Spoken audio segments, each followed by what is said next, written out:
The drums inside the National Resistance Movement are growing louder, and for one of the party's most powerful figures, Friday could either be another show of survival or the beginning of political isolation. The NRM's top organ, the Central Executive Committee, meets this Friday under a cloud of tension, intrigue, and unanswered questions surrounding the party's national vice chairperson female, Anita Annette Among. Just days after security agencies stormed her residencies in Chigo and Tinda, cutting away vehicles and documents as part of investigations into alleged illicit enrichment, corruption, and money laundering. And in typical NRM fashion, the silence may prove louder than the statements. Will Among walk into the SEC meeting defiantly as the party's number 3 behind Yoweri Museveni and Moses Chigongo, or will her absence say more than the communique issued afterwards? Remember, this is the same Anita Among who bulldozed her way into the powerful vice chairperson slot with 80% of the vote, politically flowing veteran Rebecca Kadaga in one of NRM's fiercest internal contests in the modern day. But power in the NRM is often measured not by applause at conferences, but by who still answers your calls when the storm begins. Part of what we're going to discuss is what is in the public domain. And I think that is good enough, and I need to thank the chairman for considering to summon the party Central Executive Committee. Now, the big question inside the party corridors is no longer whether the investigations exist, but whether the SEC can afford to pretend they don't. Can the ruling party shield one of its top mobilizers while projecting discipline and accountability? Or is the system quietly preparing Uganda for life after Among at the top table? Answers may emerge in the coming days, but inside the NRM political calculators are out. The camps are restless with shifting loyalties, and the political knives may already be on the table. Is this a political purge or something else? We don't know yet. How is the NRM SEC caucus contending with hard political realities? This is The Frontline.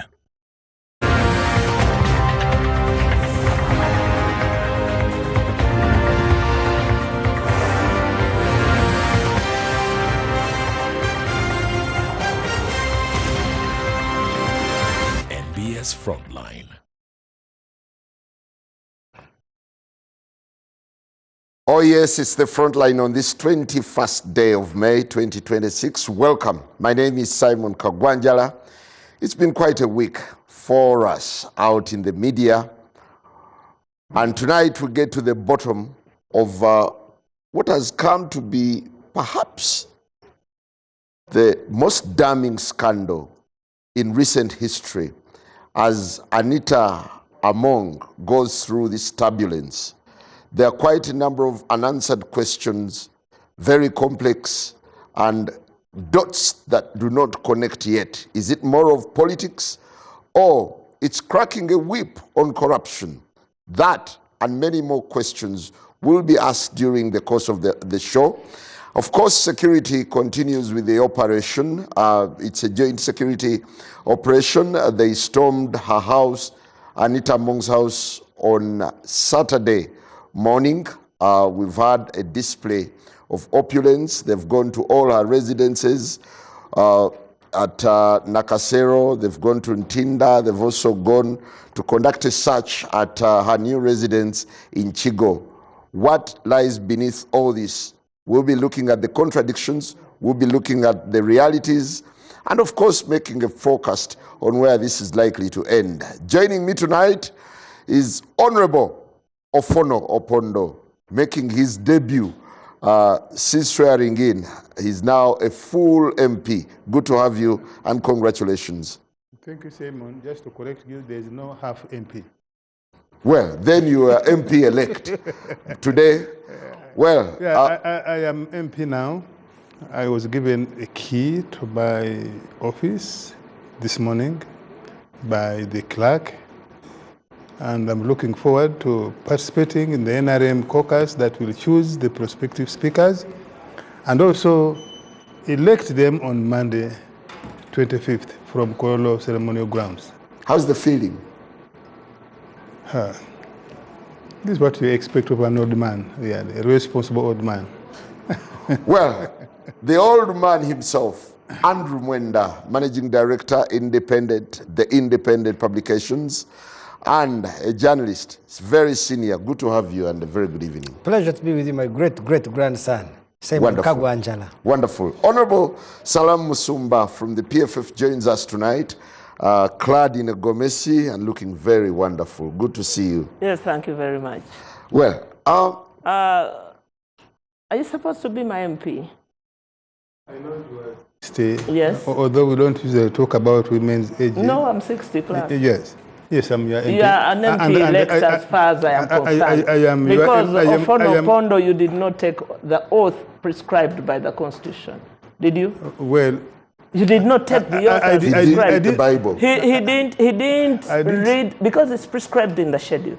And that's not the oath you took, my brother. You see, so unless you amend the Constitution, let me answer you your are question. Still my MP elect. Let me answer. Do take oath. Let me answer your first question. I am your MP. Yes. First of all, by age. Yes. But also, Kamuri is part of my constituency because I take from the whole of Soga, Bukedi, Bugisu, Sebei, Soroti.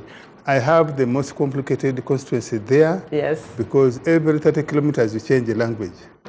Yes. But you never took oath. But you didn't take oath. As prescribed if I had not taken oath as prescribed by the Constitution of Uganda and the rules of procedure of Parliament, Adolf Mwesige is in error. And we will draw his attention to it because that's not the oath as prescribed in the schedule. So there is a vacancy. No, there's a vacancy. I could displace you. I can see secondary ignorance, and you know, not at all. Secondary ignorance is the most. Just prove to me that the oath you took is the most complicated. Prescribed in the Constitution. Not knowing that what you know is not the truth, or is secondary ignorance. Now, for Honorable Salam, a senior legislator. Can you play back that? We will be playing it back. Yes. In the Constitution, there are two oaths. There are two ways of taking oath. You either swear by the Bible or a religious book for that matter, which is the Bible or the Quran, or you simply raise your hand and affirm. And it is written actually. And you have to read the text as presented. Most likely, you are not attentive. No. Yeah. At the end of it all, did you say, so help me God? Notice. No. I took judicial notice. I did the solemnly affirm. That's not the oath prescribed in the Constitution. In that one, you don't mention God. No, you don't. He did not take oath. When you affirm, you don't mention God. Take it when you swear, you mention God. I want to take you to the gist of our discussion tonight. Yeah. You were unapologetically swearing allegiance to Anita Among. Are you standing with her in this turbulence?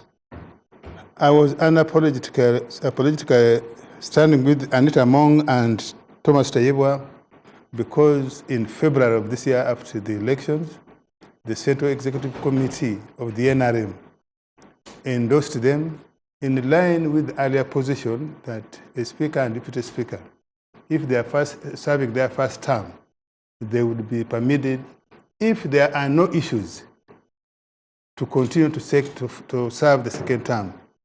And you remember the chairman of NRM, Yoweri Museveni, and Todwong, the Secretary General, issued a public statement telling the NRM people and the country that these were the endorsees for Speaker and Deputy Speaker of the Parliament. On that basis, we were all right to stand, and I was right to stand with Anita Among. And by the way, as we speak today, they are still her and Tayebwa, because the Central Executive Committee of the NRM hasn't revoked that endorsement. No, but she withdrew. I'm saying the Central Executive Committee of the NRM hasn't revoked that endorsement. I am not aware that what she posted on social media, she also wrote to the party, to SEC. And probably, if she wrote and SEC has acknowledged and accepted it, we have withdrawn, then in that case, the positions are vacant. I am not privy if she has written and SEC has received that withdrawal. I also read it on the social media. So I am not guilty at all I am not bothered at all with my continued support for Anita Among until SEC reviews and gives us another or other candidate. It is those candidates then, because SEC is meeting tomorrow evening, when they give us those candidates, for sure, we shall support them. Now, I also did say when I was supporting Anita Among and Tayeba that no other party will bring a speaker and deputy speaker. It will be NRM and only NRM. This is what I said then. It's going to be on Monday. But in the midst of the tribulations, we hardly see people who are pro-Anita Among, who will confess to be standing with her in such trying moments. You don't see? We don't see you there.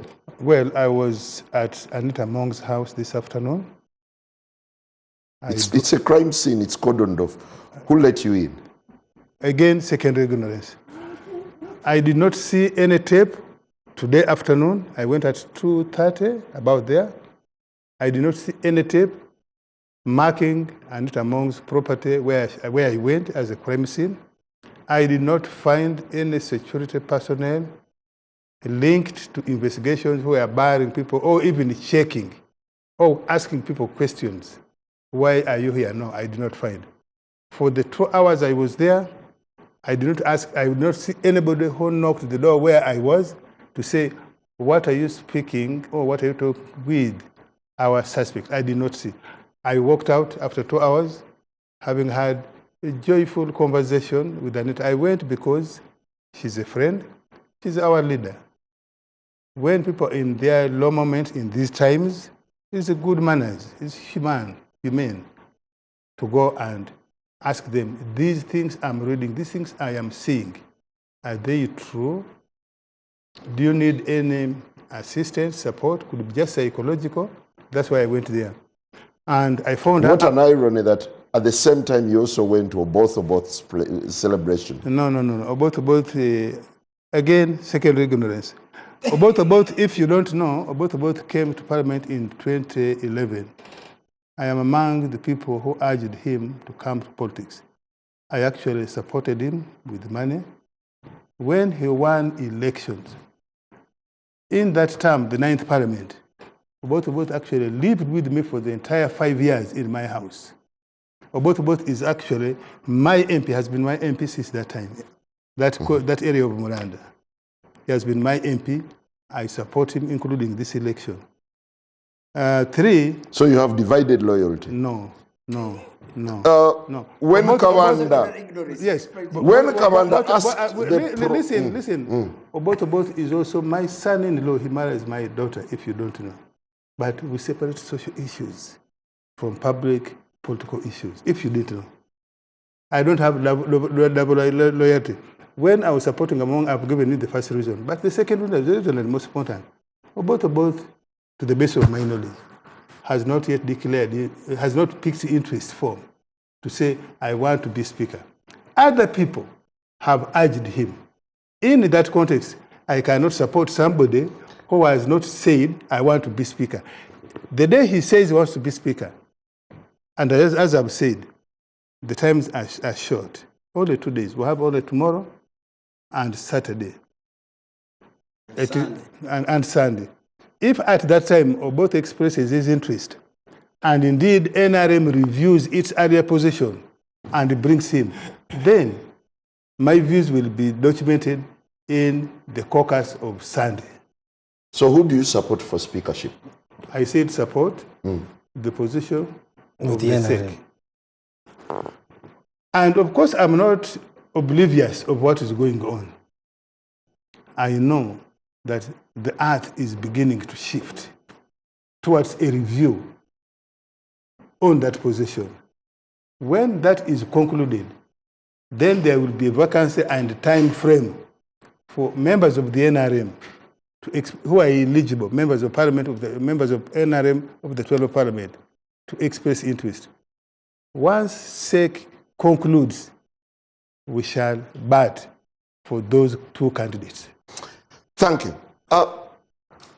Andrew, we've been swayed by, of course, the optics It's been so exciting seeing a Rolls Royce being taken around town, the display of Anita's wealth. What is the real story of how tables turned on Anita Among?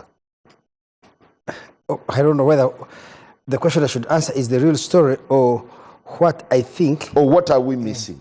What could be the reason? I think that there has been a convergence of two different but compatible pursuits. I believe that President Yoweri Museveni is trying to clip the wings of Anita Among, whom or in whose growing political influence in the state and in the NRM demonstrates that she has built capability to threaten his power. Then there is General Muhoozi Kainerugaba, who is personally revolted by public exhibitions of extreme wealth and luxury by public officials, and he would like to punish that kind of behavior. So those are two different, but they are compatible and self-reinforcing interests. So I want to come to deal with the real story. Yes.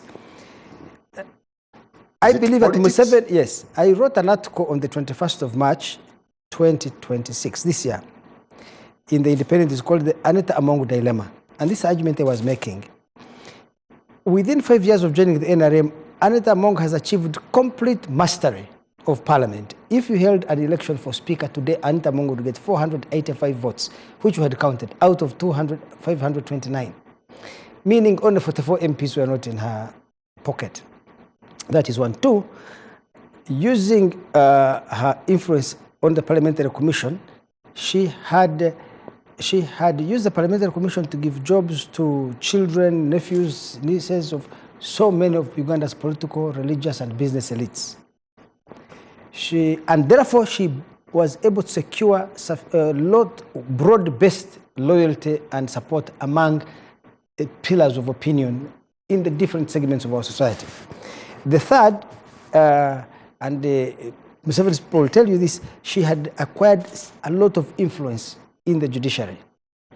And the fourth, I think, which was the most decisive and could have become her biggest problem, was in NRM. She was new to the NRM. She runs to be vice chairperson of the NRM Women's League against Kadaga, who had been there for 40 years in NRM. Kadaga had been speaker for 20 years, deputy speaker for 10, full speaker for 10.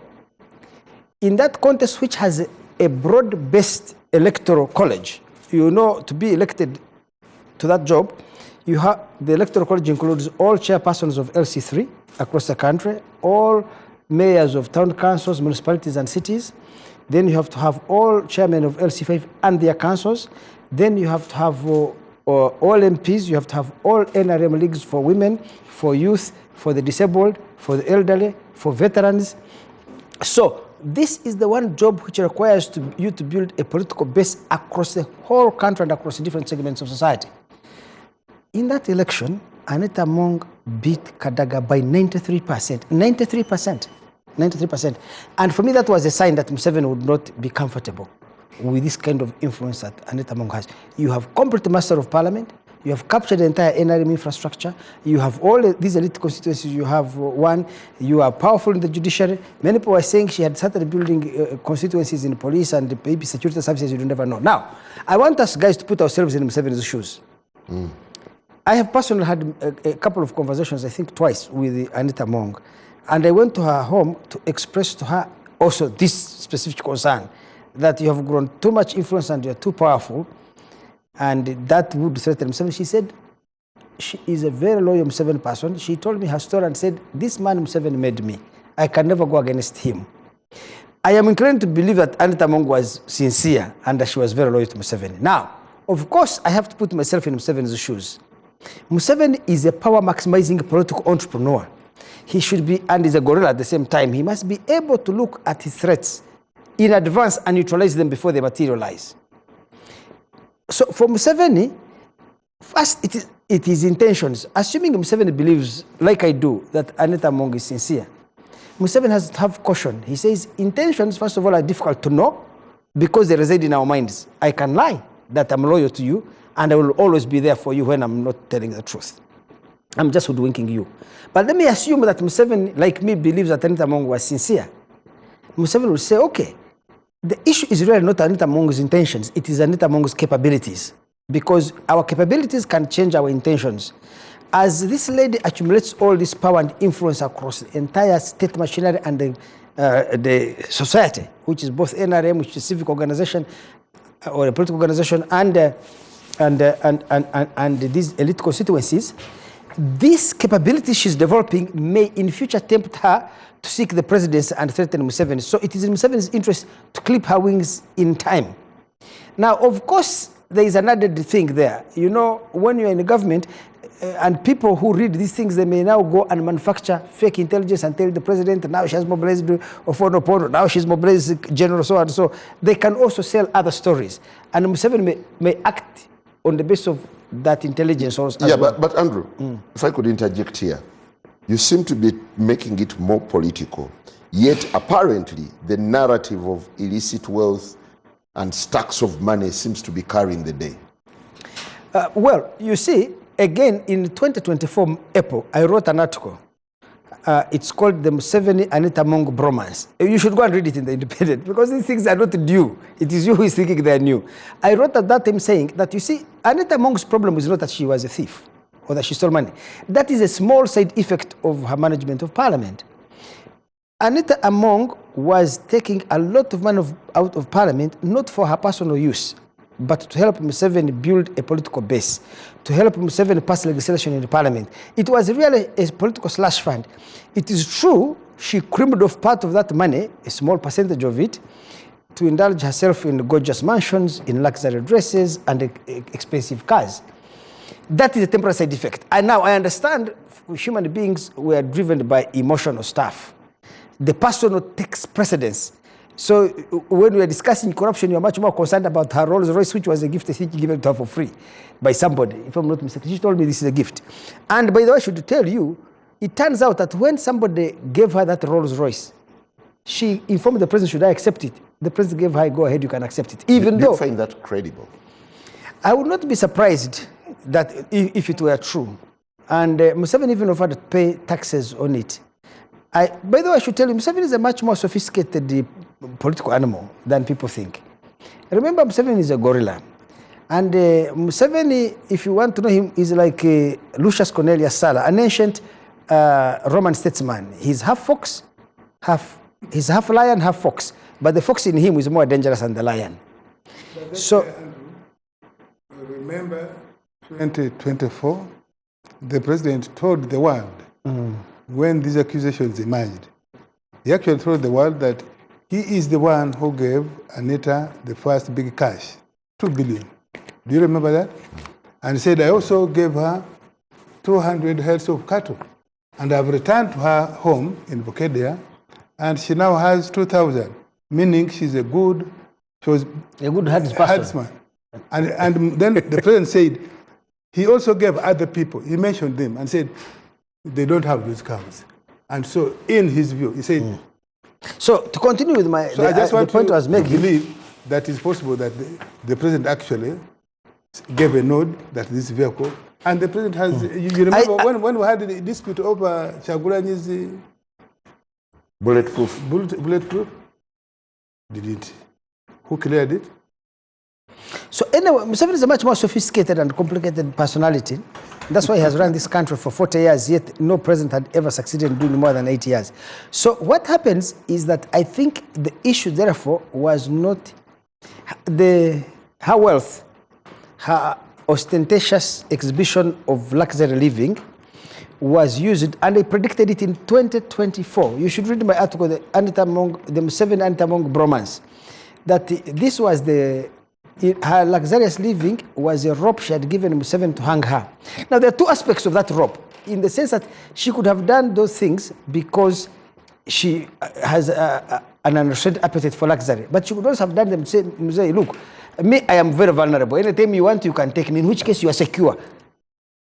You get what I'm saying? So, to that degree, I felt that this intervention on the part of Museveni, his driving motive is that this person has become very strong and her wings need to be clipped. So it is about decimating a powerhouse. Yes. Now let me ask, if you talk about corruption, I mean, how many people have stolen big money in Uganda here? 10 times more than anything Anita could have stolen. How much is this? Let me assume each of those cars is $500,000 because the Rolls Royce is $1 million. Now these Land Cruisers I'm seeing are maybe $250,000. So let me assume her entire fleet is $2 million. Those houses of ours, let me assume they're $20 million, all of them. How much money is that? But there are people who have taken out of this country much, much more money than that. They have never been attacked. So I think Anita Among made one big mistake. It's not that she stole money, it is that she accumulated a lot of power and influence, both in the state institutions, but also in civic institutions like the party and these elite societies, where she was able to secure a lot of loyalty. So she's a victim of ambition. She's a victim of her own success. The final thing I want to tell you, Simon, is that more than the money, I think Anita Among's greatest asset, me studying her, was her personality. Anita Among is one of the most skilled human beings in winning over people. Not with money, but with empathy and with understanding. I have a young friend, he's called Brian Kaboyo from Hoima there. He was the mayor of Hoima, I think he was defeated in the last election. He was telling me recently that when he lost the election, Anita Among picked the phone and called him. This is an ordinary mayor in Hoima to sympathize and empathize with his loss. Count how many people among could have called who lost, or who won, she called to congratulate. The other day I was jogging with an old friend from Western Uganda there. He told me he has a construction company and he got a contract and people in the ministry are trying to eject him, use power and influence and kick him out. And a friend said, let me take you to Anita Among when she was speaker. He takes him there and Anita calls the PS and tells him, no, speaks in Rusoga. By the way, Anita Among speaks so many languages. She speaks Rutoro. Do you know that? Okay, Rutoro, because she worked in a central bank in Hoima. Okay, not so much Rutoro, but she speaks sufficient Rutoro to pass by. So she speaks in Rusoga with this PS and the man's contract is restored. She never asked for anything. So I have talked to so many people and discovered, because I have a keen interest in Anita Among, keen interest, because I could see this person as meteoric rise. And I realized that she has very good interpersonal skills, hold a second, which make her a very powerful candidate, especially in an electoral college. If you put her in an electoral college right now in that parliament, she would still win. You can see this party still supporting her. So the final point I was going to make about Anita Among is that as she accumulated a lot of power, she was naive not to realize that Museveni would be scared, not by her intentions. She believed her intentions were pure and she would never threaten Museveni. But Museveni does not believe in intentions. Museveni's risk comes from capabilities. The capabilities she had accumulated created potential for her to be tempted in the future to use those capabilities to seek the presidency. And that's where I think her problem is. Well, Honorable Salam, how are you watching the entire episode? It's shabby. Very shabby. What is said tonight and what is said in the media and what we watch are counter to each other. This narrative keeps changing from the same mouth of my boyfriend here, Andrew Mwenda.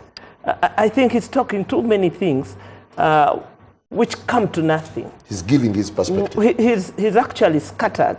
He's even lost the plot. Just ask it in simple terms. What are you trying to do? What is it that you're doing to this nation? Because this ordinary Ugandan is wondering, what is it that you are doing? You have messed up the whole institution of parliament. You have messed up the speakership. You have messed up new members of parliament who have not even stepped in the chamber. You have confused the whole country. Everybody watching wonders what's happening. Is it really that which Andrew Mwenda is saying? This is a power play. It's not even about influence. It's about who holds the power of the other institution. If there was a Museveni family person who would get it. They would get it. They would be assigned, like other things have been assigned to them. But now that they are not in control, they are asking themselves, who can we entrust our future, our investment, our company called Uganda to? And so it's a succession plan that is gone amiss. It's a succession plan that they don't know how to deal with yet. So it's not even about these things they're saying that is threatening the president. Isn't it far-fetched to relate it to the succession plan? It is a succession war at play, and succession at different levels. Succession in the NRM, if you want to take it that way. There's succession in institutions. There's also succession in regions. Which region is going to take which power? So they speak to, they assure Honorable Mao to be on standby. They keep changing their minds. Then they are told that the biggest threat is Anita Mong. They go for her full throttle. And then they realize, no, it's not, the public is not buying it as a corruption war. And so they keep changing. I don't know where they will end, but it's really very shabby, and it leaves. Yeah, but you've had the masterminds of this operation pledging to cast the net wider. They can't. In the fight against corruption. It's just a weapon. You know, they've weaponized the word corruption. It's a tool at their disposal to pick and choose who they rein in. If Anita did her work, her footwork, and her political work, they could easily abandon the plot. Because what they expected out in the public, the feedback is different. And so that's why they are gray. They are taught this way, are taught that way. They are not clear exactly what they are plotting. What did they expect, in your opinion?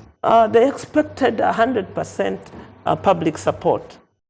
And then there was a pushback to say that, listen, no, you have stolen Uganda Commercial Bank, you have stolen the railway, you have stolen the airline, you have stolen bigger things. If it is balancing terror in theft, you are worse thieves. And so the pushback has come back to them, and now they are changing language. You can see that now, no, you know, it's not about corruption. But it has been billed as a fight against corruption. There's that Swahili word they keep talking about. Something in Swahili with this psychology. Maliza ufadili. It's a lie. It's a lie. What we are watching is not the true story. Okay. This is a. The story is both complex and intriguing in many ways, because what we've seen so far is security storming the residences, pulling out very expensive cars, displaying her houses all over the place. That is creating, it's aided by media. A psyche. It's creating a psyche, preparing ground to a buy-in that look at this opulence. I mean, people have bigger things we know of. You know, we know. You and I have been here long enough to know. With hindsight, I can tell you about the investigations that took place in Parliament, about who stole what, who ran away with what, and talking about a Rolls Royce which can't even run on a Maram Road to Bukede is just peanuts. Okay. At the onset of his term, President Museveni said, "This is Chisanja, no sleep, and I am going to fight corruption." That's why we are not sleeping, because every notification just tells you something, that Parliament of all institutions is a crime scene. Where have you ever seen that? That the institution called Parliament, the only institution with powers to make laws for the peace, order, and good governance of a country, is under attack. Thank you. There is a sense that a crisis is looming. especially in the national resistance movement, as PLU now steers the show. No, it is stealing the party. Well, It is stealing NRM. well, Like you have been stealing our parties, now you are stealing your own. well, Simon and viewers, I'm now in Parliament. You are going to hear me more on the You haven't things, taken oath. on the things that you know. I have 40 years of experience of watching and participating. You are going to hear me more, and I want to concur with Your grandfather. my son, because you know they came from this one, settled this way. So Anita, the persona, regardless of what you think about her, she has a good persona. You have seen her. There's nobody she doesn't hug. Have you noticed? Today was my first time to visit her. And actually, I was led, let me, with her permission, most likely she's watching. I actually had a conversation with her in her bedroom. I was seated on her bed. And I'm sure you were on a different mission. Yeah. And yeah, it could be. But also, this is a story many people who have visited her at her home told me, that she finds it very easy to take somebody to have a conversation from her bedroom. So if somebody takes you that way, I think you would find it irresistible, most likely, not to like that persona, no matter the accusations. 2, officially we have been told is fighting corruption. In our laws, is it the job of the CDF and the military to fight corruption in the civilian institutions? Then the other institutions were sleeping. Then you ask yourself of what evidential value that evidence gathered is or will be to the courts of Uganda. If you go with soldiers, you go with fire trucks to either threaten or intimidate somebody to open their house. You go with saws. You go with saws. Power saws. I have been told that on the first day, there was no search warrant. The first search warrant was brought the following day. If it is fighting corruption, that should stand the test of the law in court. Would it be? So to me, the question of abuse, I would expect, and I think we are going to challenge on the floor, bring audited accounts of Parliament and we see which money is lost by who. It's not just saying that because somebody has good houses, of course, Anita throws her wealth in the face of people and can be reversive. Yes, it is. Especially when not many people know you as a business person. The most way they know you is as a public official. Yeah, but there was an exhibition, a parliamentary exhibition. I don't go by exhibition. I don't expect the state of Uganda to rely on media exhibition. That can be a tip-off where you start. A whistleblower. A whistleblower. Yeah. But I don't expect the CID of Uganda, the IGG of Uganda, to use that now to carry somebody to the public. Yeah, but you've had the public outcry. Not to the slaughterhouse. Even the president himself at one time complained about you are the ones who are budget corruption. No, you are the ones who are talking. You are the one who's talking about the rule of law. When you say the rule of law, what does it mean? If you accuse me, the accusation must be up to the standard of the law. That's what it means. You have refused to defend Dr. Besigye. I'm talking about today. Today, that was yesterday. If you're investigating corruption, do you go and put members and trucks to barricade as if you're dealing with the Al-Shabaab? So for me, I'm raising those because I think if you add 1 + 1, it will be equal to 5. What he's saying, that I think it is... So many things are not adding up. Not adding up. I would challenge the people who are conducting this, let them give the public the update. Since they have decided. A daily update. Since they have decided to play, since they have decided to play to the public gallery via the media. Yes. Do you find that normal? That everything they leak to the media, they show the media? Do you find that normal? That really you are prosecuting, you are investigating a criminal case. Do you find it normal to say, because we have found an expensive car of opulence according to you, and you announce we are going to sell it and take back the money? Is that how criminal investigations are concluded, prosecuted? That you find something in my compound and immediately say, announce, you are going to auction, you are going to sell it? Is that the standard of the laws of Uganda? This thing is embarrassing. We do not have standards. This thing, let's look at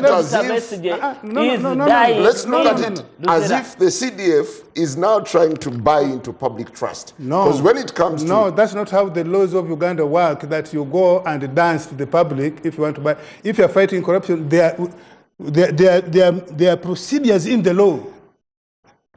There are procedures in the law. And I shudder. I admit. Don't shudder. I admit. You built this monster. Yes, we did. Don't. We did. Don't you find Mwenda? I think Mwenda is shy. Because when you say this power and transition, haven't some people said that they have dreamt, or other people have dreamt on their behalf that they would be president? Do you find that, don't you connect those dots? Even if it was a joke. Do you joke on state matters of that nature? Is that how we do things? So please. And now I go back, and I agree with Salam, that I think the NRM is being hijacked. And I'm going to have the right forum, because we are going to have a caucus. If NRM has endorsed candidates, and along the way, the candidates get challenges, like the one Anita is being accused of, is that how you review the candidate you have endorsed, that you allow another pressure group to come and say, we are now, and somebody says, you see, I've talked to so-and-so, and so-and-so has told me that your chairman has also endorsed. Is that how we want to run NRM? And also government, is that how we want to run it? And then they go to the extent of rallying all NRM, and all NRM MPs abide. No. They didn't rally NRM. They were clever. They said the PLU leaning members of parliament and other MPs who are leaning to PLU. They didn't mention NRM. Yeah, but look at more than 300 MPs. I'm saying maybe you can qualify it, or you can term it, you can describe it as the foolishness of the NRM MPs, because they shouldn't have accepted. Already foolish? Or inclusive. Or naivety, or timidity. Or all. Or what they, and who doesn't know in this country that there are very few politicians at national level who have their own political gravitas, that they can say, here I am, this is not right, this is right. How many? So I think there are people who are taking advantage, and I agree with Salam that we have been building this type of politics. Monster. This type of politics where you find nobody who has their own gravitas. They look over their shoulders. Yeah, but and I don't think that's good. No, I don't think that's even good for the NRM. I don't think so. When you're looking at the gravitas, or rather the hijack of NRM, it's now Kabanda stealing the show and issuing directives. Well, that can There's be... no stealing the show. That can There's be the temporary. one talking. That can There's be no temporary. show. We have seen situations that are temporary. Whether the NRM members and leaders particularly will rise to the occasion is a different matter. When I say this, I am trying to tickle their mind to say not all is well. We can take comfort, because comfort zone is good. But is it the best? No. So, yes, the opulence of Anita, even the corruption, even the abuse may be there. But that's not how things are, that's not how things should be done. I'm just not talking about ask you know what, because Anita is not the first person. You remember Jim Muhwezi and Mukula. Global Fund. Yes. Did we achieve? Jim went to Luzira. Did we achieve? Mukula. Bukenya went to Luzira. Did we achieve? Why? Because of the way those issues were handled. In the case of Geoffrey Kazinda and Chandi Jamwa, where things were handled properly as they should be, didn't the state secure a credible outcome? So if it is a fight against corruption, the state is shabby. I think in this particular one, it is shabby. Well, and others, and I can say, I foresee that it's likely to end the way the one of Kenya, even if Anita was taken to court tomorrow, is likely to end the way the one of Kenya ended, the way the one of Muhwezi, Mukura, and others ended, which is not useful to the country. Andrew, I'm looking at the key players in this entire saga. A Kabanda who was hitherto a strong ally, a dear friend to Anita Among, is being used or is running the show. What does that suggest to you? You are a member of the PLU. First of all, I should tell you, Kagwanjal, I am not a very good person at discussing these details of the legal procedures and all this, because I consider them to be secondary. I'm much more interested in the big picture of what it is that Anita Among's problems are telling us. As I told you earlier, Anita Among's problems tell us that there is a power struggle. But this is critical. The issue I'm raising is also very critical. Kabanda's personal relationship with Anita Among, I'm not an expert at it. And I cannot go to discuss that. But what I want to discuss... So is he being used to hijack NRM? I do not want to discuss the role of Kabanda in NRM. I am much more interested in the big picture of what is happening in Uganda's politics. So I want to come to both my granddaughter here and ex-girlfriend, which is incest, Salam Musumba and Opondo. You see, Opondo raises an important issue. Why is the CDF involved in this matter? Whence does he get this authority? I think that we as Ugandans need to think deeply about what is going on in our country and how our democratic process has led us to a bad place. Let me begin with what is visible. If you go and talk to people in the public, people are very happy with Muhwezi. They feel General Muhwezi has taken action that has been lacking. There is abuse of public resources in Uganda. There is exhibition by public officials of excessive wealth, and nothing takes place. And for all her strength, Anita Among was the poster child of that kind of exhibition. This has been her issue. People in 2024, they were doing parliamentary exhibition. They were showing her houses, her cars, her things like that, her dresses. So to that degree, his actions have been met with incredible, overwhelming, massive support across the entire country. Now, I have seen an article written by Asman Chiyinji criticizing me on this matter for celebrating Muhwezi's actions. And it's insightful. He's very critical of me, and I appreciate his argument that we need to strengthen our democratic institutions, not to allow a soldier to come and run roughshod over them. And Opondo is making a similar point. It's a very good point. But that point is theoretical. The practical matter is that the conduct of our democratic process has led us to a place where Ugandans are frustrated with the quality of governance and are looking for a strong person to come and run roughshod over rights, disregard due process, if only he can resolve these things. Now, that cannot be a permanent solution to the country's problem. Of course, you need to build institutions.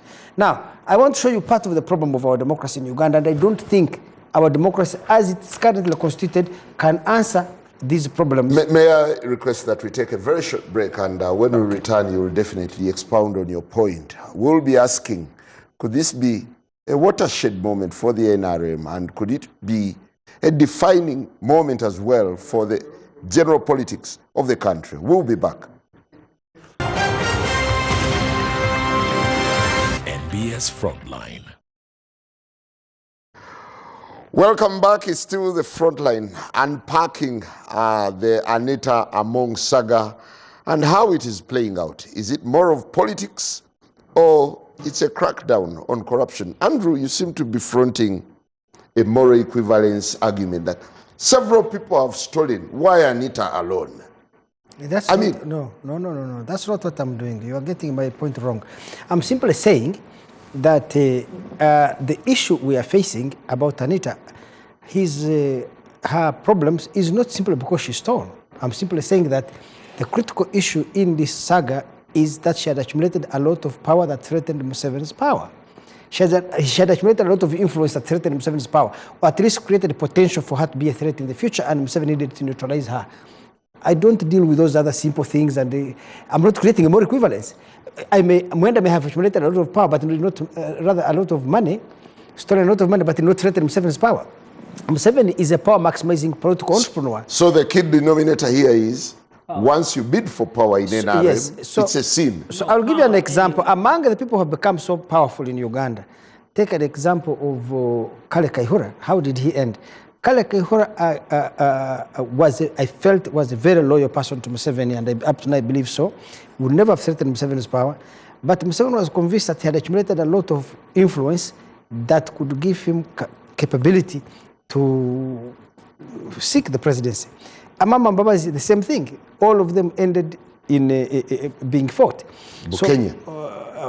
Bukenya, yes, exactly. So where Anita Among, I felt, although I think she's so politically brilliant, what she failed to do is she believed, I think because in her heart she felt she was loyal to eternity, to Museveni for eternity.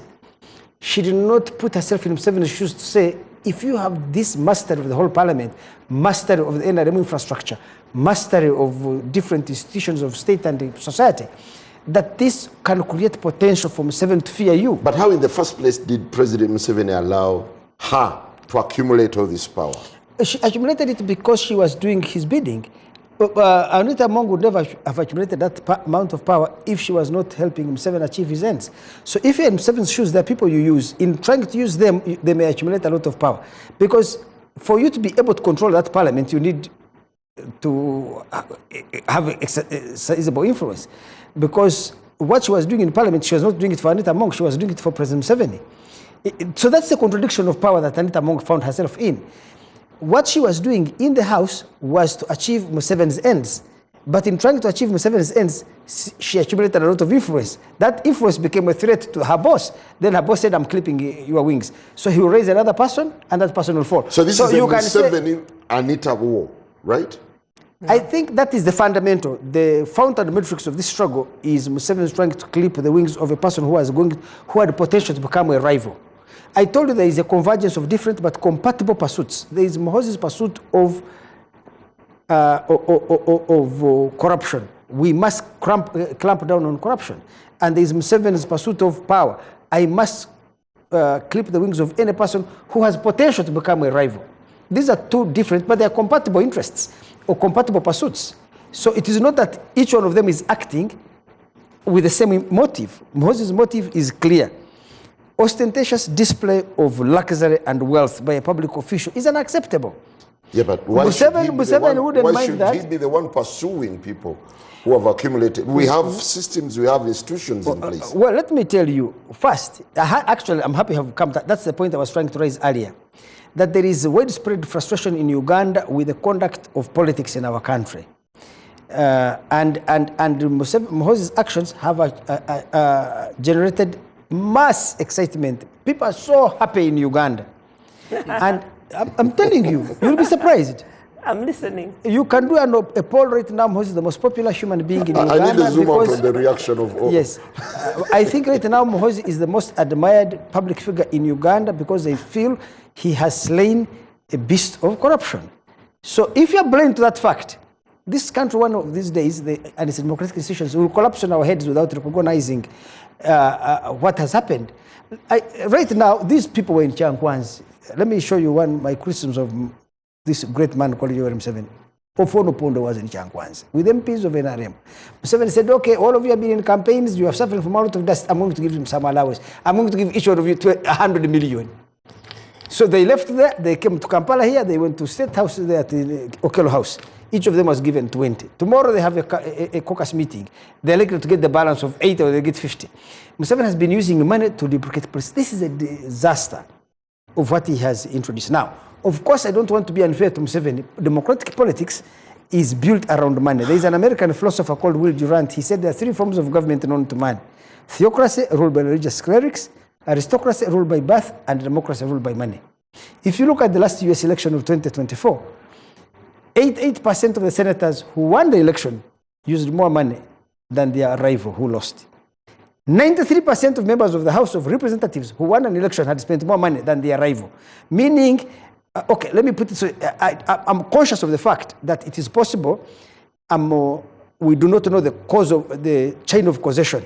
Is it that the use of money is what creates political success?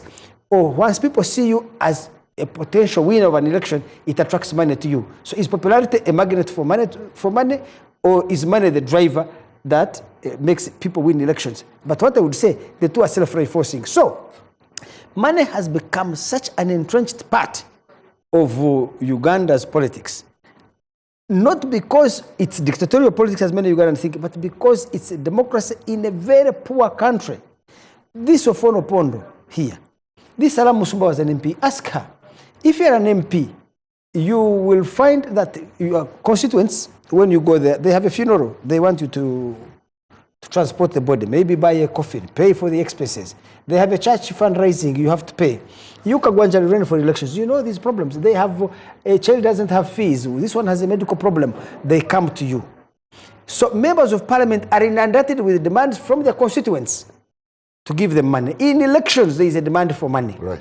So members of parliament end up depleting their assets, depleting their savings in order to win elections, and they try to recoup that money through parliament, how either they lobby to be appointed ministers so they can have access to bribes, or they sit on a powerful oversight committee of parliament, where civil servants can bribe them who come to appear there to have their budgets approved, or their financial indiscretions covered up in the public. Mwenda, do you find Anita's accumulation of wealth to sickening proportions disgusting, or it's just... I am morally revolted by Anita Among's ostentatious exhibition of wealth, even though I'm conscious of the fact that people have stolen much more money than her in Uganda. Yes. I find it morally revolting, but I tell you, Kagwanjala, me as an individual, I try to separate my personal feelings, my morals, from my analysis, because I put myself in the shoes of politicians. That's why I'm trying to put myself in the shoes of Museveni, and I recognize that Museveni himself faces a dilemma. Why is he giving these people money? Why is he giving them money? Because he wants them to vote the way he wants. Democracy is about buying support. You see, there are 3 pillars of power. There is the power of ideology, that is the power to persuade.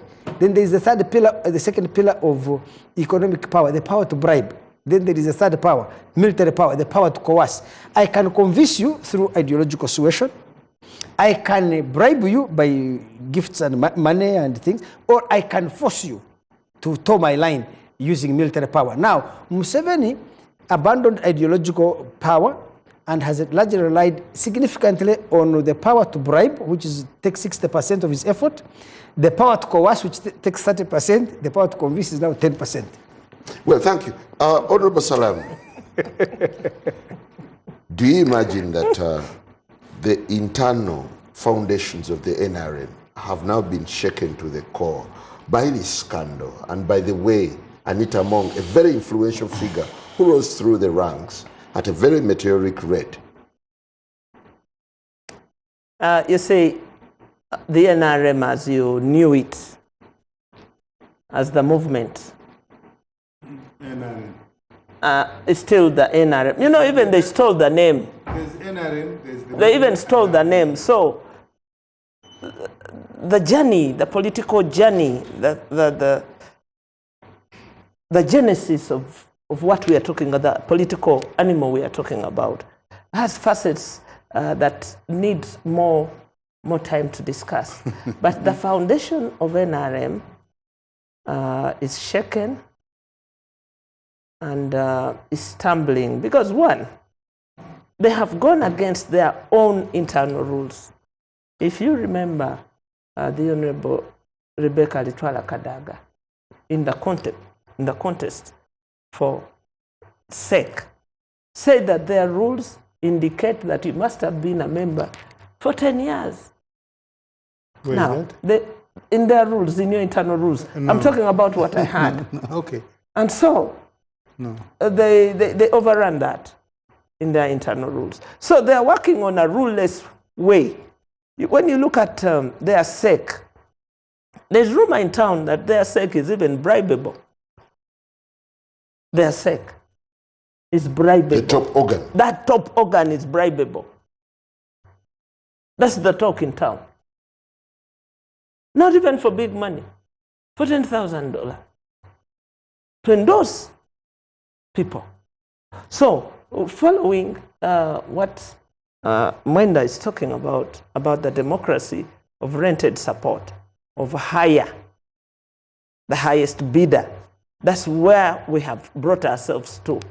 So there's nothing, and NRM has spent more time, instead of building itself and securing itself in internal processes, building cadreship and all that. They've spent it trying to kill other parties, spent it looking to steal people from other political parties. Now they've run dry.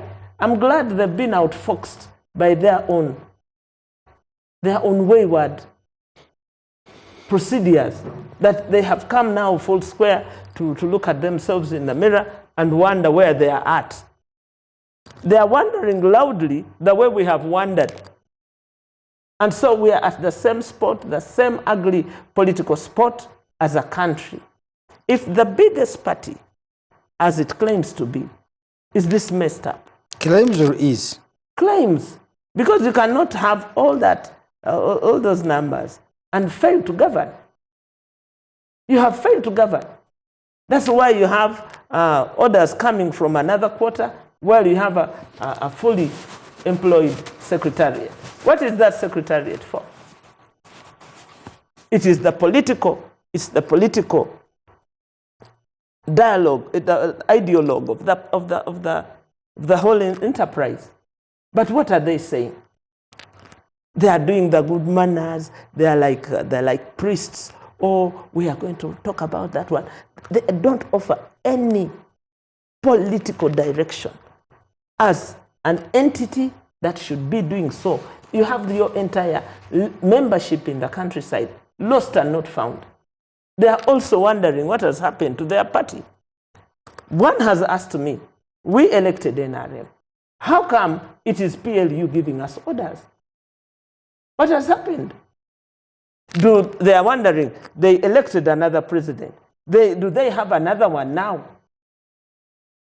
These questions are out there in the public, stated in a simplified way, but they mean the heart and soul of the confusion that we are at. Listening to Andrew here, Andrew, you have lost the plot. Whatever you are plotting, what you've was lost the plot it. anyway? Good question. The plot was transition. It is transition, trying to displace NRM and replace it with PLU. And what have we lost? And determining the leadership. Yeah, but it's now clear that PLU is setting the agenda. Listen, it's not and clear NRM yet. is playing second fiddle. So let me ask, why is NRM calling for all these meetings that it should have called for earlier on? Why? You put the cart before the horse? To implement the directive of PLU. Of PLU, and this is what we are waiting to see. You see, we are also jumping ahead of ourselves. The whole plot will come full circle on Sunday, and I will be in the city just at close range to see and hear what is going to befall the NRM. Well, because the NRM has rejoiced when it's breaking our parties. It has rejoiced. OO here has been at the head of it And I want you I to have know, been participating in breaking. you've been participating in breaking. Now you are breaking your own neck. And we are happy about it. Well, in the midst of the storm, Anita Moore came out and publicly withdrew from the race for speakership. How does it change the dynamics? That's not how they withdraw. Because in the first place, the NRM had not indicated, had not called for interest, expression of interest. It hadn't. You know, they've been playing in the corridor. They've been doing all the mucky things that now that they have failed, everybody has failed to benefit from the muckiness. They must go back to the rule-based order of the party, if they have any rules. So everything we are going to see by the close of the weekend. So could this be a precursor of more drama that the country is going to witness going forward? Yes, it is inevitable. The minute you amended the Constitution to remove term limits, you closed the door for a smooth transfer of power. When you added the removal of age limit, you left this country to run amok, and now the reality has dawned on you that a transition must happen, and the one provided for constitutionally of no limits, of no terms, does not provide a secure way of giving the power back to the people who want it. I'll ask the same question to OO. Could the current state of things be a precursor to more drama or more reality of the new politics playing out within the NRM? Well, let me first respond to my grandfather. He likes saying he's my grandfather. That's okay. I will take it.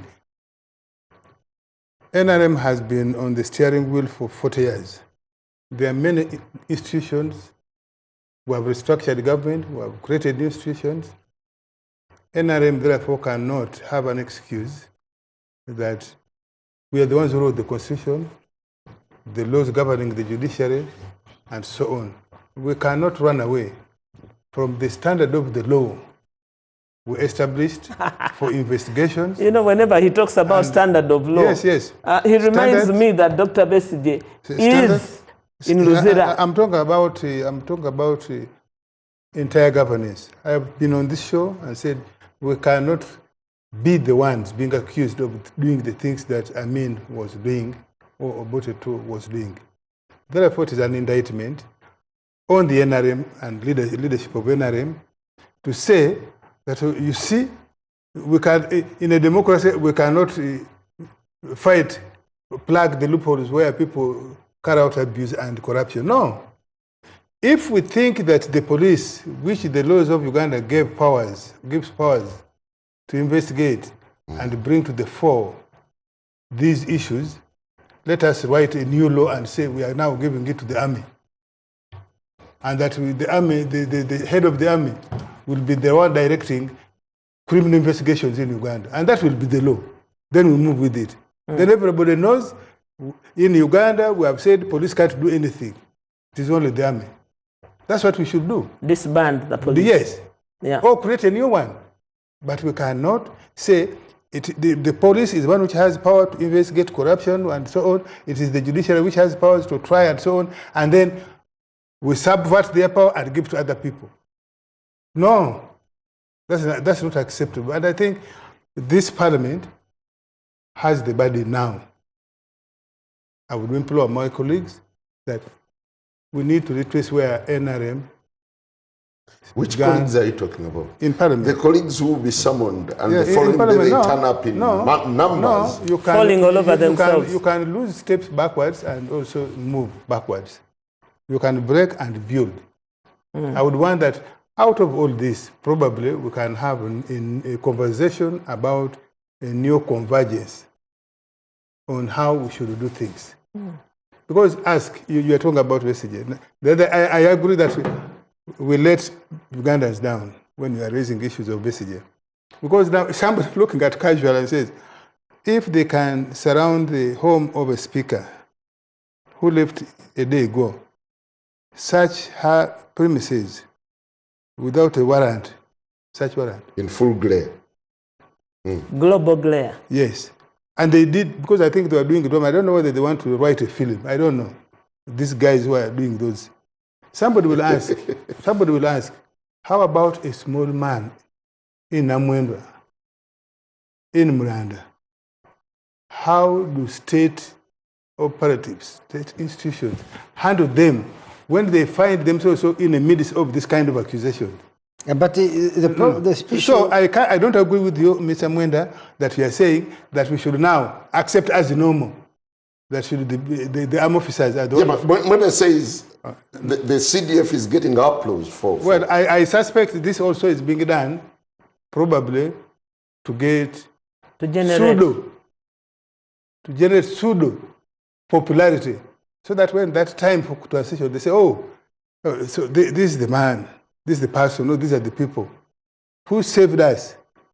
You remember Magufuli when he was Minister of Works in Tanzania?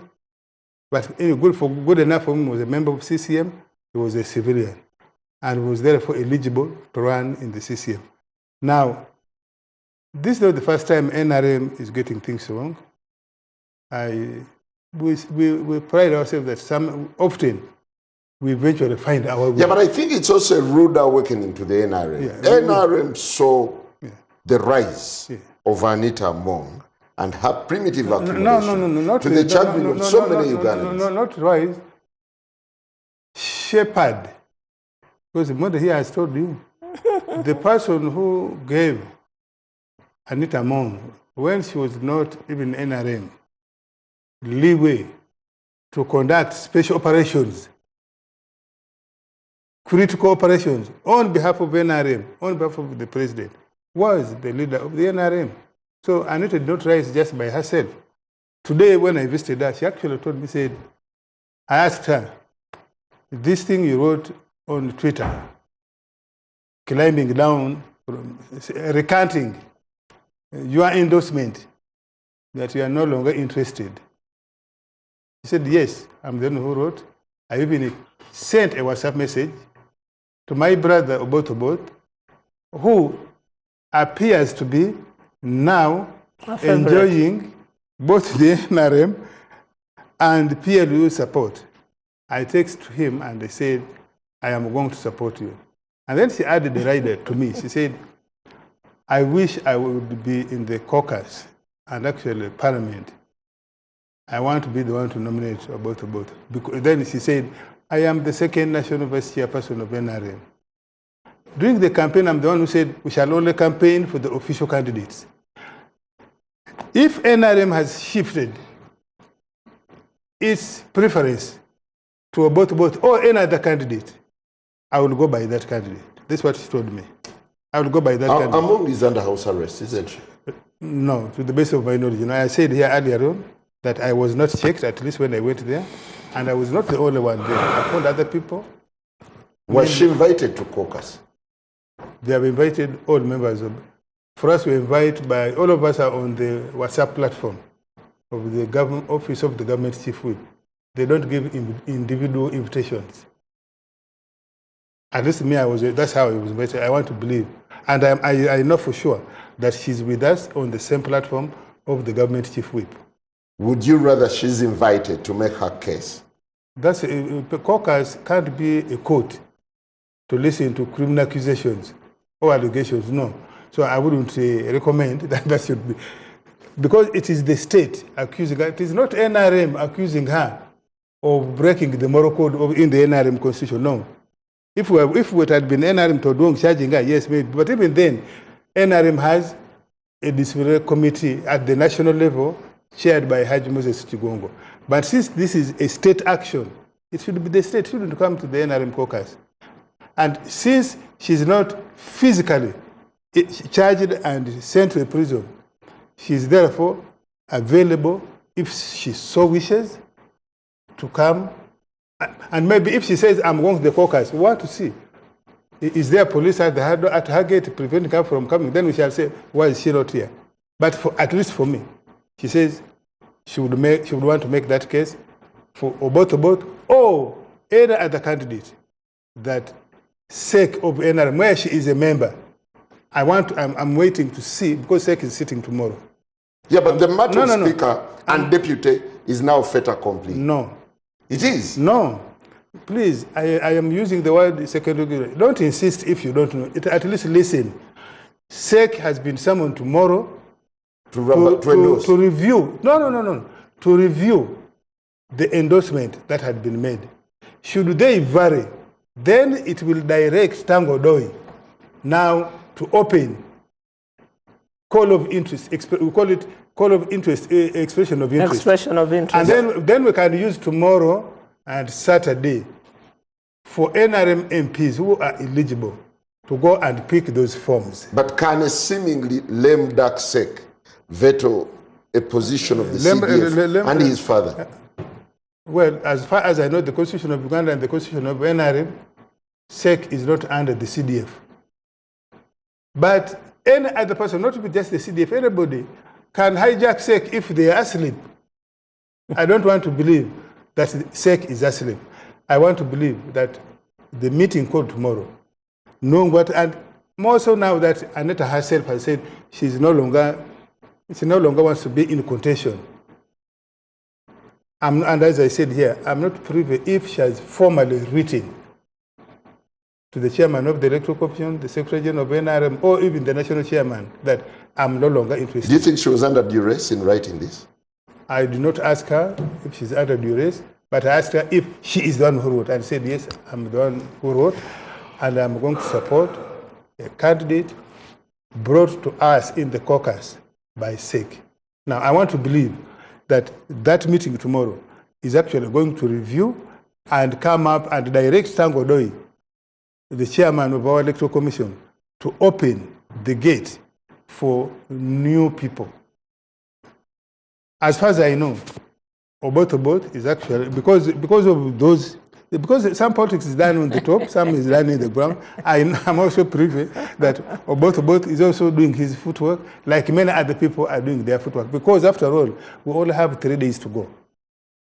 So, I'm sure that SEC tomorrow is going to vacate its earlier endorsement made in February, and therefore allow people to come up. It appears to me also, because I was in Parliament the whole of today, I was in Parliament the whole of yesterday, I am on many platforms of the NRM MPs, convergence, even when steps were jumped or were directed by PLU, it appears to me that there is a convergence indeed around Obot. You are an NRM historical. How do you feel that now NRM is working, being untwisted, left, right, and center? See, NRM has absorbed many people. Many of them probably don't have the ideological orientation of the NRM, but they're in charge. That's a fact of life, even in your own home. Your children will say, no, you're not going to sell this piece of land, because they've been influenced either by the mother or by the father, that we don't sell the land. And so that's a fact of life. Now, is NRM having capability to say, no, we were going wrong, let's move? So the party is in dire straits now? No. If it was in dire straits, it wouldn't be convening its sake, and it wouldn't be doing what I'm telling you, that certainly I know, that most likely they are going to vacate that endorsement.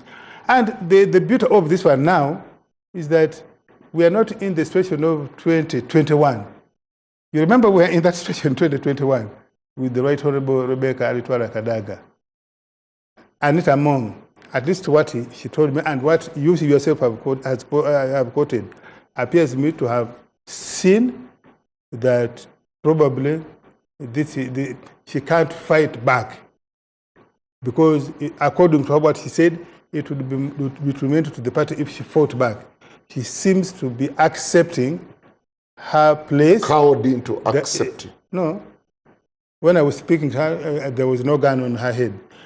She seems to me to have accepted that situation, that her candidacy for speakership of the 12th Parliament is no longer tenable. I think that would be the right phrase to use.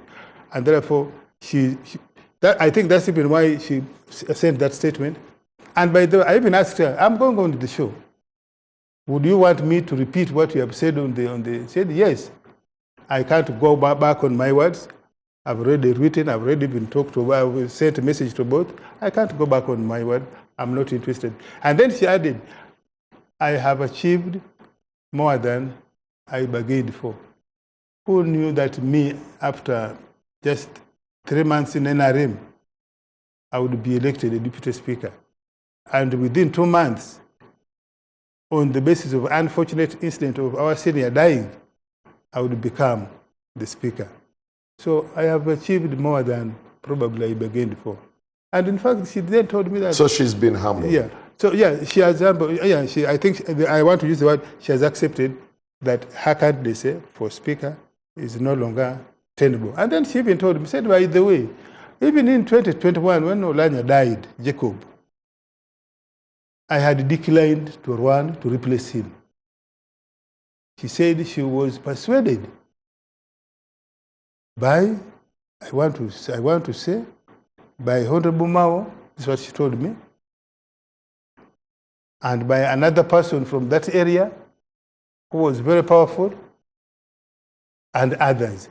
She said she was persuaded, she did not want, but this is what she said. Well, we'll take a very short break. And so that acceptance of her, I think, gives NRM a good ground to clean itself up. To clean itself.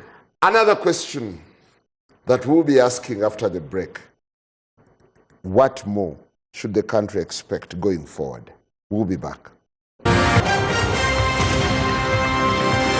NBS Frontline. Welcome back, and many thanks to our viewers who are subscribing to Afro Mobile. Thank you very much. Still connecting dots on the Anita Mong story, how it's unfolding and making a projection on where it's likely to go. Honorable Salam, at least you related with Anita Mong while she was still in FDC. And when she crossed, they said the big fish has been picked to serve in the NRM. Is there anything now coming to pass that you suspected? The hype, like Honorable Monto says, it's really the end of term when you've served your tour of duty that should write. They call it the epilogue, that should write your conclusion. So yes, they did fish, and that's where NRM has weakened itself and its internal processes, because it has invested more time and resources into getting uncooked things from elsewhere instead of growing inside itself the ideological base, and so they fall prey to outside influence. There was no fish they caught, because Anita Mong was not among the first 11 of the party. She wasn't. No, she wasn't.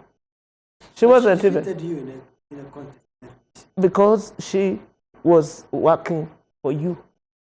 Okay, so if she was working for NRM, it means NRM had more control in FDC Like, than FDC itself. yes, it did. So in other words, what we have been seeing as FDC is really a fake thing. No, that's why. Controlled by NRM, because Anita Mong came there and defeated her. Listen, In just that 1 story, year. that story is bigger than what you're saying. And that's exactly what you're suffering inside yourselves. What is ourselves? Yourselves. This is why you have, but me, you I'm have not the NRM. present I'm thing. PLU. Yeah, that's why you are infecting the NRM. You have carried the same political virus From that you infected us. FDC. The Ebola you infected us. in FDC. And now you are on stage 4 of cancer that you have poisoned yourselves. So you have played these rat games, and so the rat has come back to your dining table for serving. So, and so Kabangala, be careful, these games you play, they can backfire. Well, And they are backfiring so badly. As Anita Mong goes through these tribulations, Andrew, how are the power dynamics playing out within the NRM? Well, for me, I have been thinking. So, Anita Mong had, why did she become such a powerful figure? Because the president, previously, if he needed to pass legislation, he would invite members of parliament to State House, serve them tea, pay their loans, pay their medical bills. He would do so many things. And Museveni was spending 3-4 times more money on the house to get his way. When Anita Among came in, she said... purchased legislation. Yes. Rented support. Yes, rented support. So when Anita Among came in, her contribution and why she became very powerful, she said, Mr. President, you don't have to do this. I can do it for you. Using maybe 30 or 25% of the money that Museveni was using, she was able to get more than 200-300% results. You see, so she could get more for less. That's what made her powerful, and that's why Kagwanjala. You should leave these little things of the car and all this and focus on what are the big political issues around her issue. But you see, those are things that are built that power base you're talking about. You see, there's a this did not happen in a vacuum. No, it didn't happen in a vacuum. You see why I checked you? It's because you interrupt me. I want a girlfriend who can listen to me.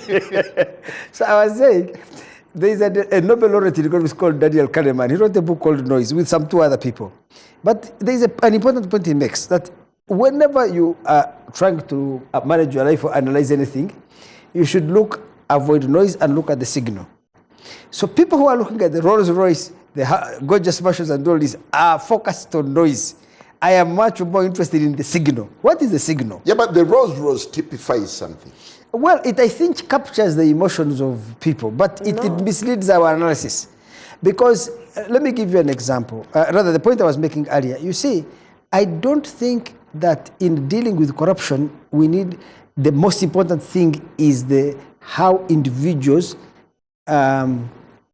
live in luxury and stuff like that. That misleads you to understanding the problem of corruption in Uganda or in poor countries and other countries. The corruption we see in Uganda we need to look at corruption as a political resource for elections. Anita Among's corruption, if maybe 90% of the money that she is alleged to have stolen was not money she stole to buy dresses and build houses. No, it was to buy political support inside NRM. In any case, and that is why I do not know, the Auditor General does audit of Parliament every year. Has there been an audit questioning her expenditure there? You could find out, because political corruption. Just for the record, political corruption. I know the Auditor General audits Parliament, but the report is classified. It's never discussed on the floor of Parliament. Yes. But what you know, actually, if you went to State House that's itself, part of the political corruption. Yes. If you went to State House, you would find the president. No, it hasn't been for a long time. For our president to manage this country, President Museveni, he needs to employ a lot of money. I have told you, this man is not revealing it, but because he's part of it. In Kiangwanzi, these MPs had a meeting. The president gave each one a promise of 100 million each to dust themselves from the election. Kakati yabawa a million cash. They have already in the pocket. Tomorrow they have a caucus. They're going to get another 30. That will be 50. When they have elected both they will be sacked with another 30. Then he will remain. Where does Museveni get this money? Can he account for it or stuff like that? So I am not interested in how somebody bought better shoes and a better house. What is the role of money in the management of our electoral politics? That is the signal. The rest is noise. So it's a tale of politics, not money. There is a book you should read. It's written by Michaela Wrong. Michaela Wrong later disappointed me when she wrote a bad book on Rwanda. But there is something she wrote I read her book in 2000. That's 25 years ago. Many of you were not yet born. So she goes looking for Mobutu's money. Mobutu was alleged to have stolen 9 billion or something. She goes and finally she reaches his bank account in Switzerland and he has, I think, 14 or 24 million he left behind. Now that's a lot of money. But out of 9 billion, so her conclusion is that Mobutu looked at money as a means to an end, the end being power. So a lot of the money he's alleged to have stolen was really to buy political support, to bribe off all these powerful Congolese elites, and so that he can hold his power. If you had audited Museveni, you would find that Museveni is a very simple man. He wears simple clothes from night till here in Jinja. Simple shoes, he eats simple food, he lives in a simple house. Museveni is not interested in wearing Louis Vuitton, Dolce & Gabbana, Prada, Brioni, I see Ruto, the president of Kenya, wears Brioni suits which go for $10,000 a suit. So Ruto and Mwenda are the same. They like luxurious things. But Museveni is different. But yet Museveni uses a lot of money. Why this money gives to State House is how much? The budget is 500 billion at State House.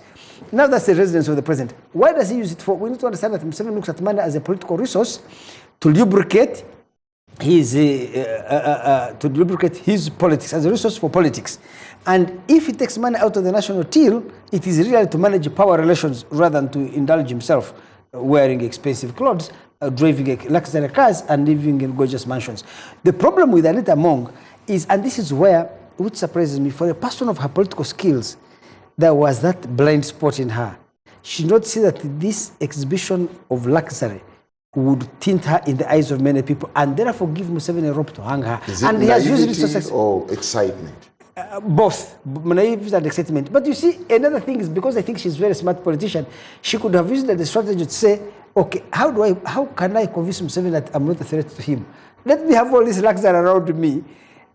Then he knows that he has a rope around my neck anytime he can take me out. In which case, he will not feel threatened. Well, and in which that way, if that's what she thought, the strategy hasn't worked. Well, as Anita is being cooked, but what is clear is that NRM is not sophisticated enough to manage this crisis, to manage this. What do you mean it's not sophisticated? Isn't it being managed well? It's now PLU in charge. But PLU is a part of NRM. So anyway, I know that the president... I thought you were also part of us in PLU. If you are not, tonight I'm going to recruit you.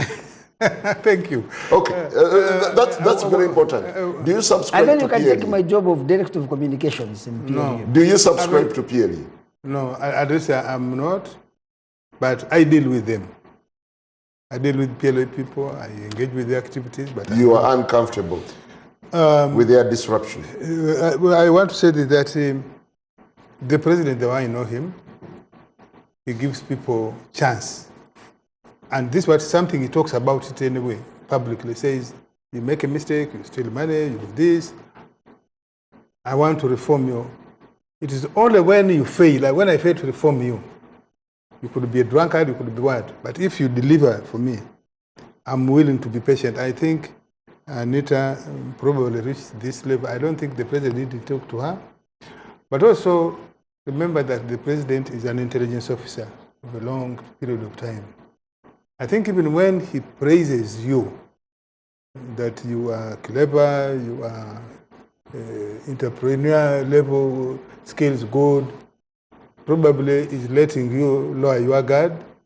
It lowers you so that you expose yourself to the fullest. You remember in 2014, before the president removed Right Honorable Mambazi, he actually praised him. Praised her? No. Praised her mama. Honorable Mama. Oh, yes. Actually, we were in a meeting. I said, some people bring for me rumors that Honorable Mama has these ideas. Only for us to see 13th September, he was chopped. So I think... I remember even before chopping Kaihura. So I think some people are not very, very sophisticated, I mean politically, especially in the working of the president, underestimate how much he knows, and he takes decisions at a point when he knows nobody will have sympathy, or very few people will have sympathy with you. And therefore, correct. You cannot mobilize against him or against NRM. And that's a skill, I think, which is very good for a leader. I see my brother, Besije, praises Museveni on his strategic understanding of people. When he meets even once, the first day, you give him 30 minutes, he will look at this way. Since we began elections in 2001, at least the election I was directly involved as a spokesperson of that election. Each time we conclude elections, there are people who buy mansions. There are people who they divert election campaign money. And he complains publicly, say, these people have cheated my money. And he says, I am going to do a commission, an inquiry. He doesn't do. And that has gone on and on and on. But we have noticed that each time he has been changing people who want the money. I need to tell our viewers that we're now crossing Trafford Yes, Mobile. he has been changing people. But sometimes the president